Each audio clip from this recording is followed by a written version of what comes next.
Good afternoon, everyone. Hopefully you all had some lunch and you're not too sleepy after the food. My name is James Robey. I look after the sustainability agenda at Capgemini. Capgemini is a mix of management consultancy, IT services and engineering services. We have about 350,000 people stretched across 50 countries. And we've made sustainability and net zero at the heart of our business strategy, both in terms of our own operations and getting our own operations to be net zero by 2040, but also embedding sustainability into the work we're doing with our clients, recognizing that quite often that's a much, much bigger impact than the carbon impacts of a professional services business. So this afternoon, what I wanted to do was talk to you about 5 macro trends that I see evolving over the next 18 months or so, and potentially going to impact the business arena and the corporate sustainability arena. Now, I've divided those trends into 2 sections. The first sections are macroeconomic or geopolitical trends. So we'll think about the food system, the energy system, the economic uncertainty we're all facing at the moment. And then secondly, we'll move on to think about a little bit more about stakeholder expectations on responsible businesses. So again, as we know, the expectations of stakeholders continues to evolve and continues to increase in terms of the expectations on the companies they supply. So each of the 5 trends will bring disruption, but it's worth recognizing that that disruption could be an opportunity as well as a threat. So with that, let's just dive into the trends. So the first one I've put is disruption in our food and energy systems. So I'm sure none of us can have failed to notice what's been going on with the food price this year. That's how I've put the maize price and the wheat price. There has been some abatement in the last couple of months, but you can see that massive increase since the invasion of Ukraine earlier in the year.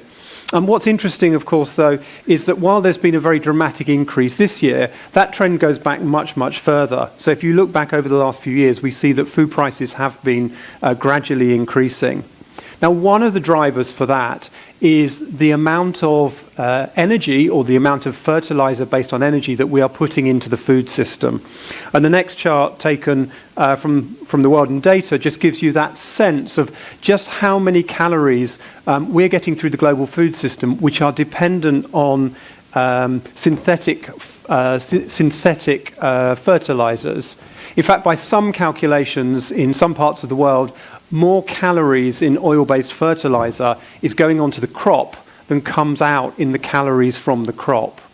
So as we see the boundaries of the fossil fuel era, as we push against those boundaries in terms of the availability, particularly of oil, then we start to see that flowing through into the system. Now, a lot of fertilizer is nitrogen-based, and underpinning some of those food price rises, we see the fertilizer price index taken there from The Economist, and we can see that that's absolutely leapt up in the last 18 months or so. Again, most of the most expensive and most significant input to fertilizer being natural gas. So it's not surprising that there is quite a strong link between the fertilizer price and the natural gas price. So I guess the first of these trends that I think we're going to see more and more of is this, the pressure on the food system, and starting to think about what that might mean for us as businesses and societies around the world, and recognizing that the pressure is going to be very different depending on where you sit in the world and which business you're in. But I think this whole disruption to the food system is something that is potentially going to be very significant in terms of corporate sustainability and in terms of business models. So that's the first one. The second disruption, in many ways, sort of follows a similar path. I've put the oil price here. And again, we know that oil prices have been shooting up, maybe not quite so fast as gas prices. But I find it fascinating the very strong linkages between energy prices and general inflation. And I think the reality is probably everybody knows that now. We've all seen the impact of inflation in this country and around the world as the energy prices have gone up. The jump in 2008, the 11th of July 2008, Brent crude hit just under $150 a barrel. That was about 8 weeks before the financial crisis hit. and then the economy, the global economy, tipped into recession. There are quite a few economists who will argue that actually what tipped the economy into recession was the oil price hitting nearly $150 a barrel. Sometimes I use this slide quite regularly, and particularly when I'm teaching with students. And at this point, we have a little game which says, "Can anybody find anything in this room which isn't dependent on oil?" And typically, the only example that anybody's come back with where I can't, in some way, draw a direct or an indirect link to oil is sunlight. And actually, there is no sunlight in this room here at all, so we're probably fairly safe. But we usually get answers, things like the air in the room, which has probably been through some sort of air conditioning system, which is probably using a lot of fossil fuel. And you get that you see the linkages. In fact, some research done out of the University of Liverpool looking at the linkages between energy and commodity prices found that if you take the milk price is 75% driven by the oil price. And that's because if you look at the value chain of milk, you start with the fertilizers and the energy inputs going onto the meadows. Then you think about the energy involved in milking the cow, pasteurizing the milk, loading the milk into a truck, driving it to a distribution center, processing it again, probably putting it in an oil-based plastic bottle, driving it to the supermarket before you take it home. So you can see that these linkages are incredibly strong. And so our system, as we have it at the moment, is incredibly dependent upon fossil fuels and particularly oil. So the result of this, I just downloaded this morning, we're starting to see the business confidence indexes drop again. So clearly nowhere like the drops we saw in 2020 when the whole world was pretty much locked down because of COVID. But from that optimistic rebound that we were going through the second half of last year, business confidence is starting to drop. So if I bring trends 1 and 2 together, what does this mean in terms of the macro implications? Well, I guess I've pulled out 4 things here. First of all, the cost of living crisis, and I guess many of you were listening to or following the discussion going on in Parliament this morning about energy and what's being done in terms of supporting energy prices. So we're very aware of this cost of living crisis coming through. Secondly, a pressure on optimizing agricultural systems. So actually recognizing that the food system is under stress, we need to find ways of driving more affordable food through the system. An increase on energy and resource efficiency. And then finally, I've put the acceleration of the transition away from, or maybe I should put in brackets now, or towards fossil fuels. It seems a little bit unclear at the moment whether our response to very high fossil fuel prices is, do we look for alternatives or do we invest huge amounts of money in trying to extract more fossil fuels? So thinking about that in terms of a response, what I wanted to do was just reflect on a few responses that we've been doing at Capgemini in terms of addressing some of these trends. So starting on the left-hand side, and I shall carry on because this happened twice in the rehearsal, so I'm not quite sure what's wrong with my slides, but there is a magic moment about here in the presentation where I press the next button and everything completely drops out. So while they're sorting the video out, if you imagine the picture on the right-hand side is a picture of a big screen full of data. It's our energy command center. So we've built an energy command center out in our Bangalore campus for being able to much more dynamically control the energy flows in our buildings, really down to unit level sensoring on air handling units, on lights, all throughout the campuses, which means that you can dynamically control and understand energy flows. We reckon it's delivered about a 20% energy saving since it's been implemented. So there's an awful lot that can be achieved by through that energy efficiency through the application of technology and the data layer. The middle example is about improved farming. And we talked about food shortages. There's lots of different levels. At one level, we're seeing a lot more use of drones in farming, with lots of sometimes called agricultural 4.0. So farmers going high tech, even down to applying fertilizers or pesticides at the individual plant level, so a mechanization approach. The example I was going to draw on was a project that we did in sub-Saharan Africa called Project Farm, and that was actually about providing information to rural farmers. So the technology stack, the technology level was exceedingly simple. It was based on traditional SMS text messages, and it was providing simple data points to, it's getting more exciting over there, my slides have disappeared from here as well. So I'll keep talking and hopefully something will happen. So what we did with Project Farm was we put a very simple solution to enable rural farmers to get insights and data points in terms of their farming processes. So the starting point was taking weather data, and was two key ones, among others. First of all, weather data, so helping farmers know when's a good time to sow and when's a good time to harvest. And then secondly, price data, so helping farmers know when's a good time to go to market.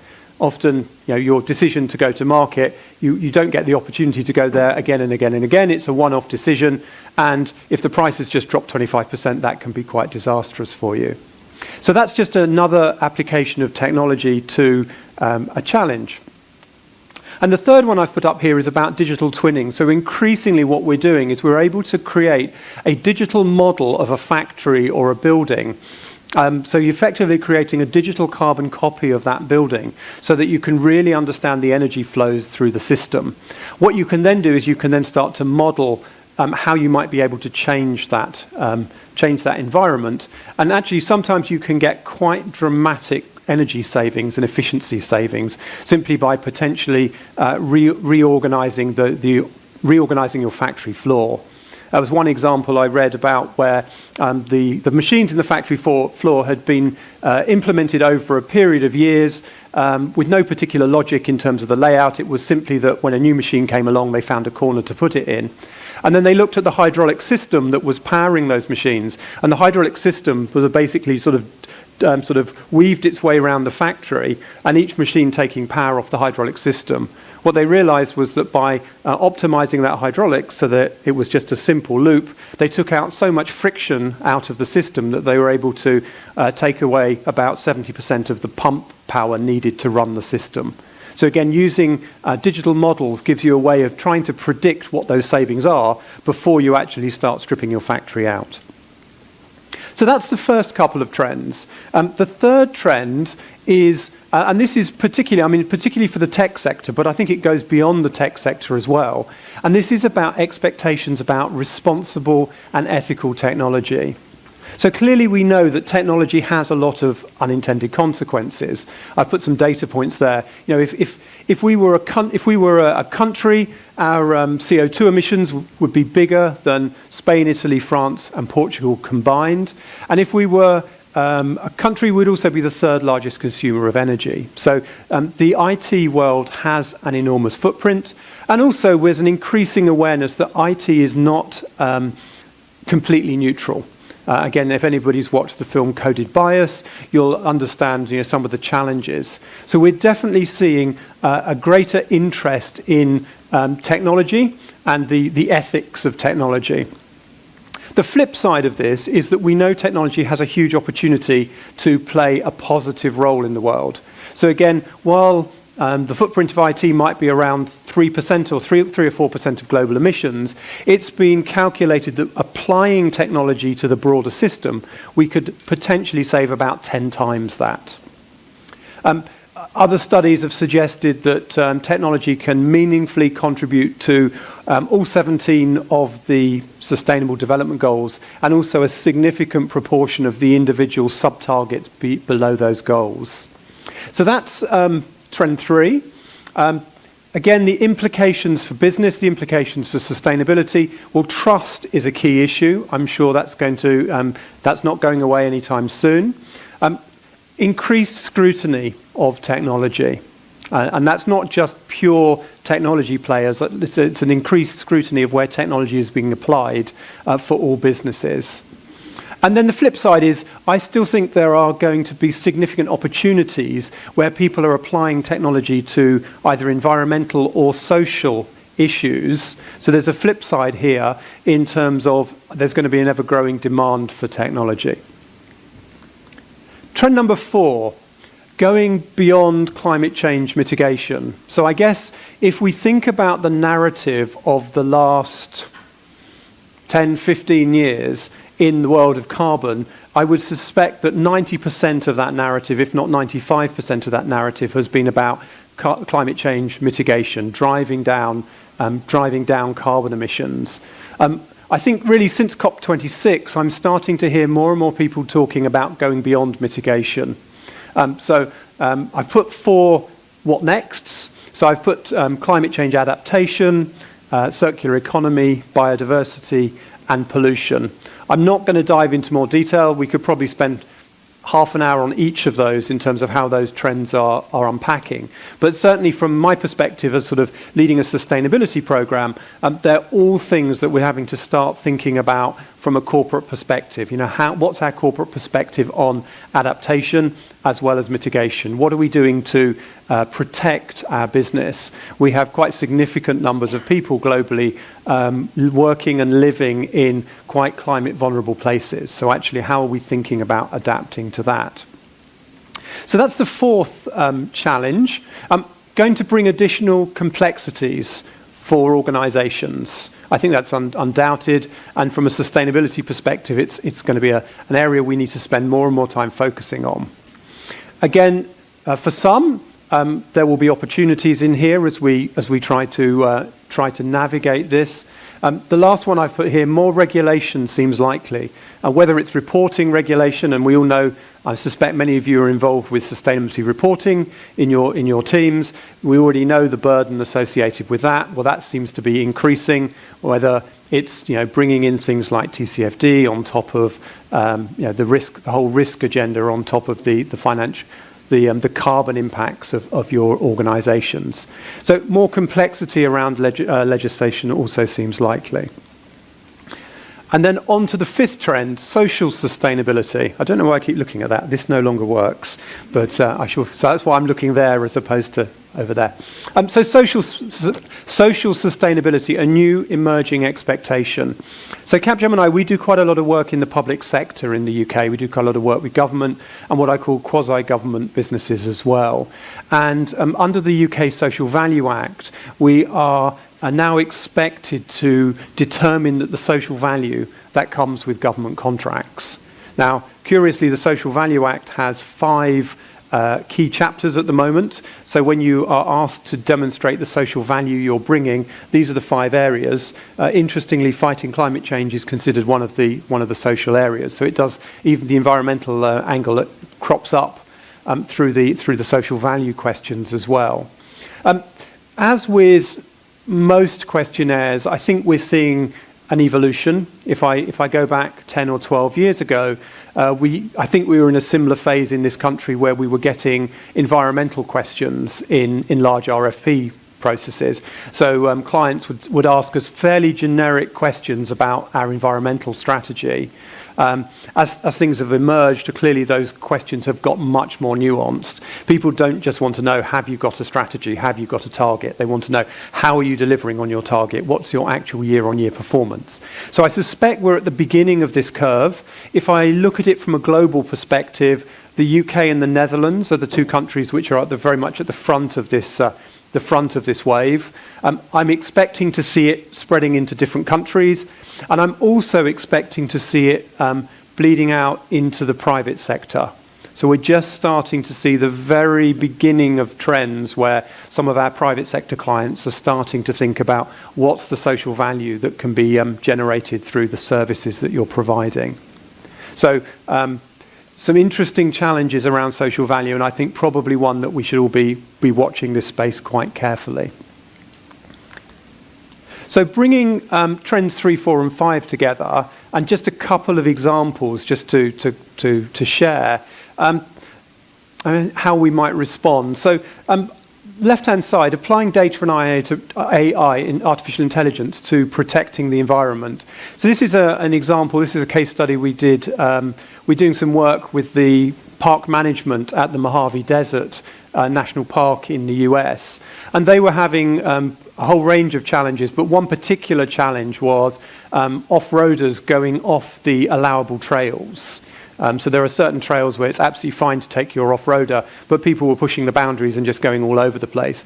And so we were applying satellite data and other data points to try and understand where this was happening so that we could then deploy park officials to address the issues. So I think we're going to see a lot more use of data, artificial intelligence, and insights from either satellite data or land-based data for actually helping us protect the environment.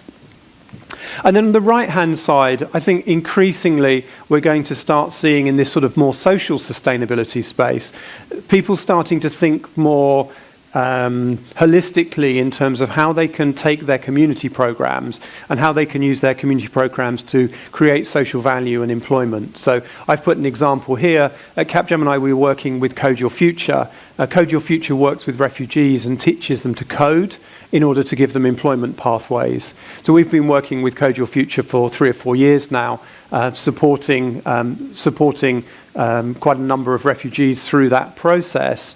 So far, not only have we supported refugees through the process, so far we've now recruited 77 of those Code Your Future graduates to come and join us as a business. And for me, again, using a different form of the word sustainable, what makes some of these projects really sustainable is where you can really loop back the business value. So yes, you're delivering social value to a community, but you're also delivering business value in terms of creating if you like, a pipeline of really good quality code literate graduates, which for anybody who's trying to recruit in the tech sector at the moment will know is not an easy thing to do.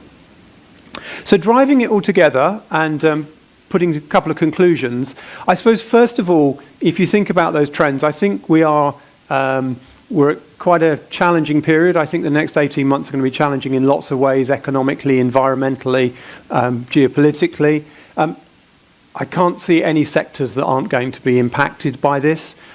Probably impacted in different, some sectors impacted in very different ways and to very different degrees. But I think this is these trends are going to cause real issues for probably most of us in the room.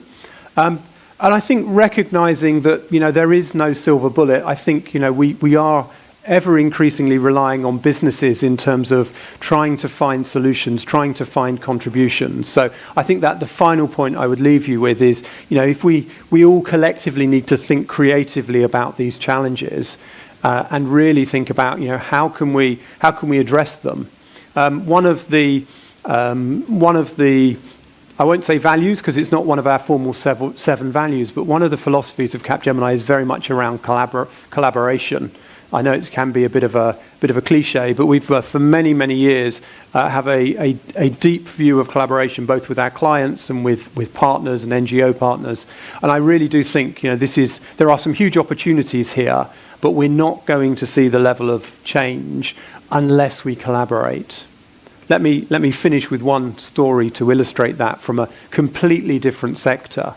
I was talking to somebody a few years ago in the retail world, and they said, we've just finished a procurement process buying plasterboard for our shops. And we went to the market and to the suppliers and said, we'd like to buy sustainable plasterboard. Now, I'm not quite sure what sustainable plasterboard is, but I'm told there is such a thing.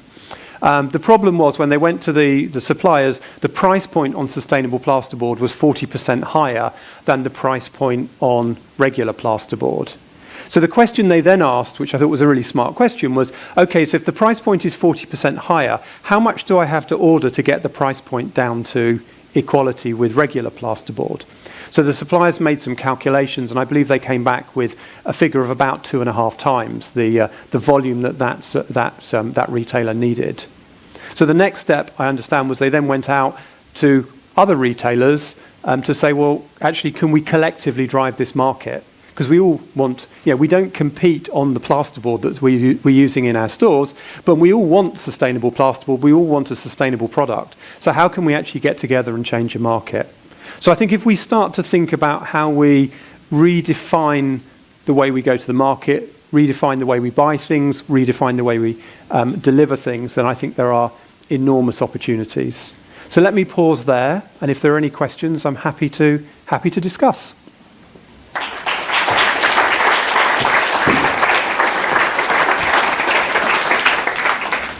Thank you, James. Great effort to carry on going there as well when the screens went dead. It was interesting you were talking about technology issues just as everything happened, right? Absolutely. Yeah, there is karma in the room. Right, do we have any questions? I'm hoping we do. Yes, we do. Okay, could we start at the back there? Before we get there, actually, there was, you mentioned some of the opportunities that you thought there were for applying technology. Could you tell us what some of those are? That's a very open-ended question there. All right. I used one or two examples in there. Let's take the question, and then I'll try and build that in as well, and use the question as a way of illustrating some examples. Hello, thank you for the talk. So I imagine you see you've got quite a good view across a number of industries at a very, very high level. And I'm just curious, do you come across a lot of climate anxiety amongst the individuals? Are there emotional responses to the challenges that we've got, or is it all business and all about the numbers and how do we evolve as an organisation? It's a really great question. I think a couple of angles on there. It's really interesting when you engage with the CEO level, and I think I've been quite impressed by how many CEOs are actually engaging on this topic at an emotional level as well as a business level. I think there's often a lot of skepticism of business CEOs are just seeing this as a money-making opportunity or a risk management opportunity. Certainly, some of the CEOs I've spoken to. It's been much more at a values-led opportunity, or it's been a much more greater connection to their values, and there's interestingly quite a lot of research around CEOs and legacy, but that's a whole different story. But certainly there does seem to be a connection at the senior levels of business, thinking that we do need to take we have a moral responsibility. It's not just a profit responsibility, if that's a way of answering the question. Okay, Tom, down here, please.